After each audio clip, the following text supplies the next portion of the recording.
Forestry worker Robert Taylor goes into the woods with his dog, looking for a suspected trespasser. What is it, Bonnie? But a short hike in, he discovers a strange spherical object. What in God's name? He's a war hero. He's a military veteran. He's highly trained, incredibly brave. He doesn't run from this thing. He wants to get a closer look.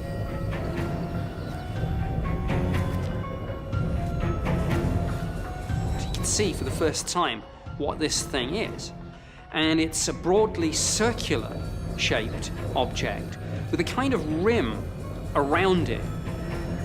He describes this object as being a metallic sphere with protrusions underneath, like could be landing legs.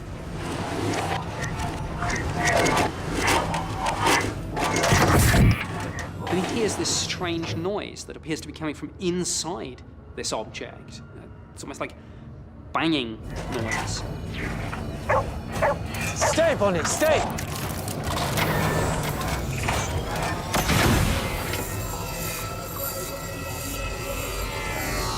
After the object started making these noises, two smaller objects seemed to emerge somehow and came out of the object. They had on them these kind of spikes. He likens them to like Second World War mines, something which he'd have been very familiar with during his wartime service. These two small objects come hurtling towards him across the ground. And as the spikes hit the ground, there was this kind of popping sound. He was seeing something beyond his frame of reference. He'd never dealt with anything like this.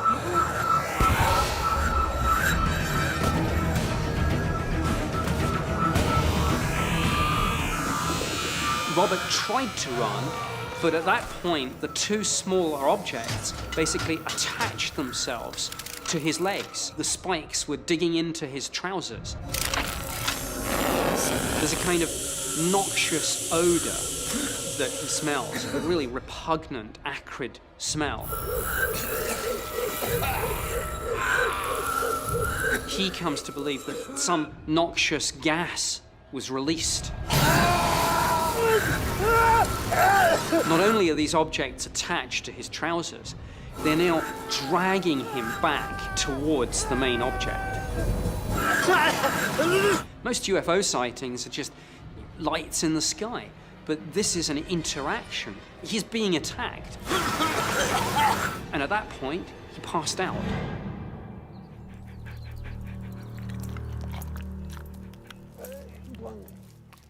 Robert Taylor later calculated that he'd been unconscious for around 20 minutes. He could only assume that during that missing 20 minutes, he had been inside this object.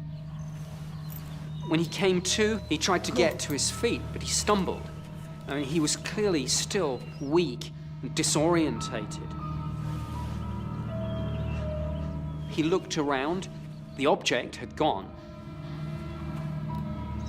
But as he examined the clearing, he did find some strange markings, two different types, some round holes and some more horizontal lines.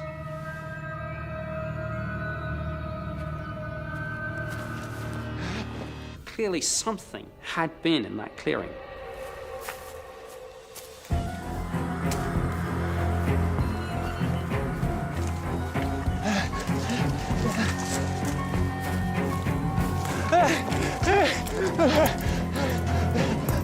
Come on, let's go. Get out. Come on.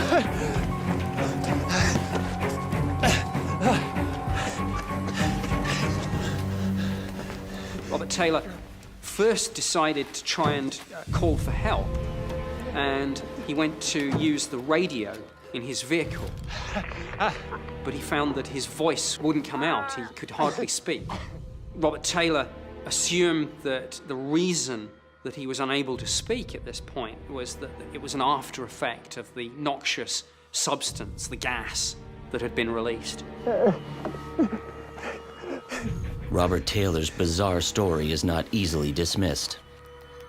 Robert Taylor is one of those kind of great witnesses that you find. Absolutely just tells the truth as it happens. He's the kind of person that you would want on your jury service, not one prone to make up stories.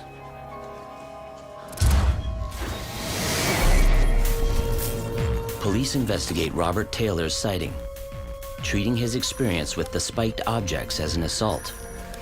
A forensic analysis of Robert Taylor's trousers finds tears in the fabric from bottom to top. A finding consistent with the spheres having taken hold of Robert from below. Robert Taylor fully recovers his voice within hours. A medical exam shows no physical abnormalities, but does identify abrasions on his hips, consistent with the tear marks in his trousers. The marks in the dirt are still visible when police investigate the clearing. Subsequent tests on soil samples provide no clear answer as to the cause. Accounts of the incident in the media draw hundreds of curiosity seekers, forcing police to cordon off the area, closing it off from public view.